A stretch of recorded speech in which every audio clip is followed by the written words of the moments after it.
Halo semua, kembali lagi di channel saya. Kali ini saya ingin berbagi pengalaman selama 6 tahun jatuh bangun merintis usaha sembako.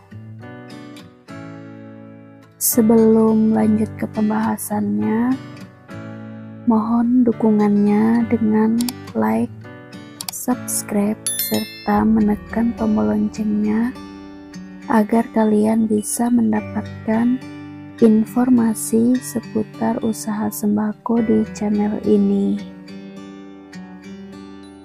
Kalau kita sudah memilih untuk usaha sembako, kita benar-benar harus mau belajar dari segi manajemen keuangan, penataan barang-barang, cara menyetok barang-barang, cara mencari grosir yang cocok untuk kita, dan mengenai info-info warung sembako.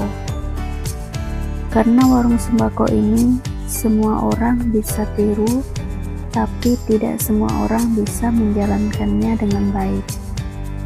Jadi, walaupun modal kalian besar, kalian bisa buka sebesar apapun warung kalian. Tapi, kalau kalian tidak bisa mengelola usaha tersebut, otomatis sia-sia usaha kalian. Jangan sampai modal kalian terbuang percuma. Jadi kalau kalian sudah bertekad membuka usaha warung sembako, wajiblah kita untuk selalu belajar. Jangan asal buka, karena kalau kita sok tahu dan salah langkah, bisa-bisa gulung tikar ya teman-teman. Seperti usaha sembako yang saya jalani hingga saat ini. Untuk awal-awal dulu waktu buka, saya dan suami cuma memiliki modal 500.000. Dan awal-awal dulu saya bukan buka usaha sembako ya teman-teman. Jadi dulu awalnya saya buka kantin dengan menjual makanan ringan seperti bakwan, tahu goreng, tempe goreng, donat, sop mie asin, cendol, dan aneka minuman saset lainnya. Waktu itu suami saya juga menjalankan usaha menampung sayur dari hasil tani dan mencangkau buah-buah segar seperti alpukat, sirsak, dan buah pisang untuk dijual kembali di pasar. Dari hasil suami ini, dia juga mulai mendukung saya dengan awal-awal menambahkan keperluan dapur seperti garam, micin, terasi, dan sabun mandi, sabun cuci piring, rinso. Setiap kali suami pulang menjual hasil sayuran, selalu menambahkan menu-menu baru di kantin saya. Dan itu belanjanya tidak langsung perdus ya teman-teman. Awal-awal dulu suami saya belanja itu hanya ambil per lusin. Bahkan biasa kami hanya menyetok barang-barang itu setengah lusin saja, karena masih terbatas dengan modal ya. Selain itu, saya di rumah juga selalu memikirkan ide-ide baru untuk menambahkan penghasilan saya setiap hari. Di waktu senggang saya mengisi aktivitas saya dengan menggoreng kerupuk mentah untuk saya bungkus kembali dan saya jual di kantin saya. Selain itu, saya juga selalu membuat keripik ubi ataupun keripik pisang. Apapun pekerjaan yang bisa saya kerjakan untuk menambahkan omset saya, pasti saya lakukan dengan senang hati dan dengan semangat. Dan setelah 2 tahun berjalan, akhirnya kami membeli kulkas freezer. Dari situ saya semakin aktif untuk memikirkan ide-ide baru. Akhirnya saya membuat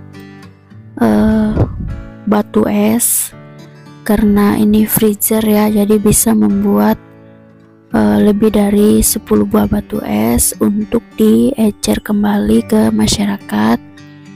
Kemudian membuat es lilin dan juga es krim dari pop es. Itu biasa saya isi di cup dan saya jual kembali dengan harga Rp1.000. Puji Tuhan, rutinitas ini sampai sekarang masih saya jalankan, kecuali es krim cup itu sudah tidak lagi saya buat karena mengingat di warung juga sudah padat dan sudah terlalu sibuk, jadi sudah tidak sempat lagi untuk membuat es krim. Batu es dan es lilin masih tetap saya kerjakan seperti biasanya. Kemudian setiap hari raya saya membuat kue kering untuk dititip di warung-warung, dan saya stok juga di kantin saya. Saya mendapatkan ide baru lagi, yaitu menerima orderan kue ulang tahun dan kue pernikahan. Usaha ini saya jalankan selama 3 tahun dan saya memutuskan berhenti membuat dekorasi cake ulang tahun ataupun kue pernikahan dan juga kue kering di hari-hari raya. Karena di setiap hari raya saya mengambil snack atau kue kering yang sudah jadi di pasar untuk diecer kembali di warung. Di tahun 2019 terjadilah wabah COVID. Akhirnya suami saya kehilangan pekerjaannya. Untuk bertahan di dalam menjalankan usaha kami berbelanja seadanya untuk keperluan warung sembako kami. Tapi puji Tuhan, pada saat itu kami bertemu dengan toko grosir.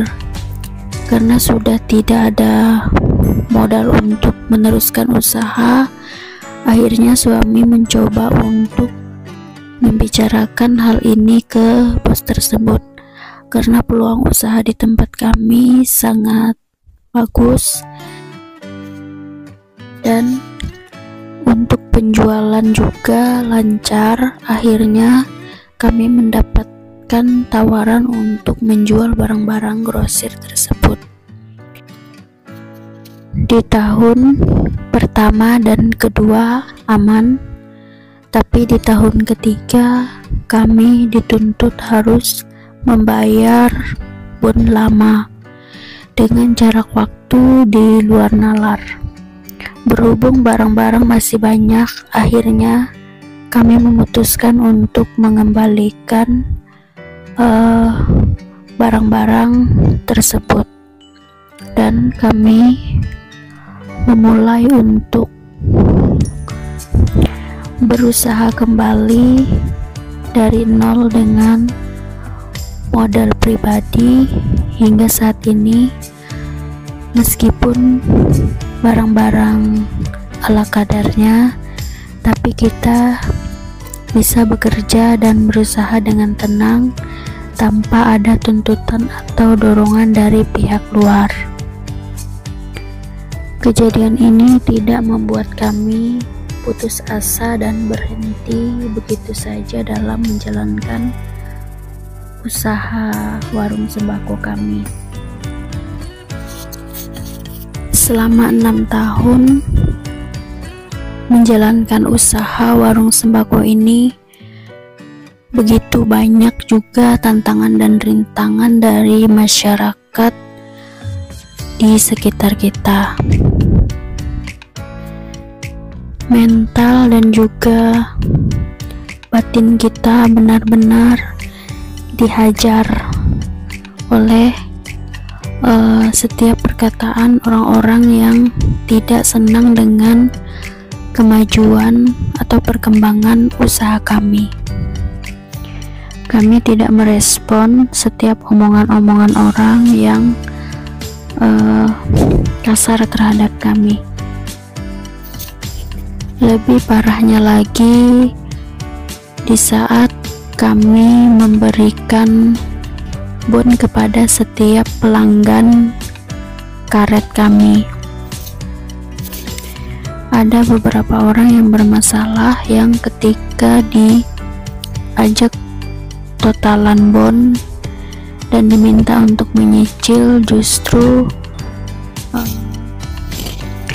mereka malah menghindar dan tidak mau membayar hutang mereka. Ketika bon yang mereka ambil ataupun hutang yang mereka ambil tidak mereka bayar, mulai saat itu kami memutuskan untuk tidak lagi menerima hutang di warung kami. Di awal-awal menolak bon memang berat ya teman-teman, karena tidak semua orang bisa mengerti dengan kondisi kita. Meskipun dibilang sombong ataupun justru mereka tidak mau berbelanja lagi di tempat kita karena kita tidak menerima bon, tapi secara pelan-pelan mereka akan terbiasa untuk tidak mengebun di tempat kita. Dan sudah 2 tahun terakhir ini kami menerapkan untuk tidak menerima bon di warung. Hal ini kami lakukan demi kelancaran dan juga perkembangan usaha warung kami. Jika kita terlalu sering memberi bon, justru kita akan kesulitan untuk memutar modal usaha kita. Apalagi modal yang kita kelola itu sangat terbatas. Apalagi modal yang kami kelola bisa dikatakan modal kecil-kecilan. Jadi harus pintar-pintar dalam mengatur keuangan ini. Baik teman-teman, demikian dulu cerita kali ini. Semoga bisa bermanfaat bagi teman-teman semua. Kalau teman-teman punya pengalaman atau cerita dalam menjalankan usaha sembako ini, yuk berbagi di kolom komentar. Kalau ada kritik, saran, dan pertanyaan, kirimkan juga melalui kolom komentar di bawah ini. Nanti akan saya respon satu persatu. Sampai jumpa.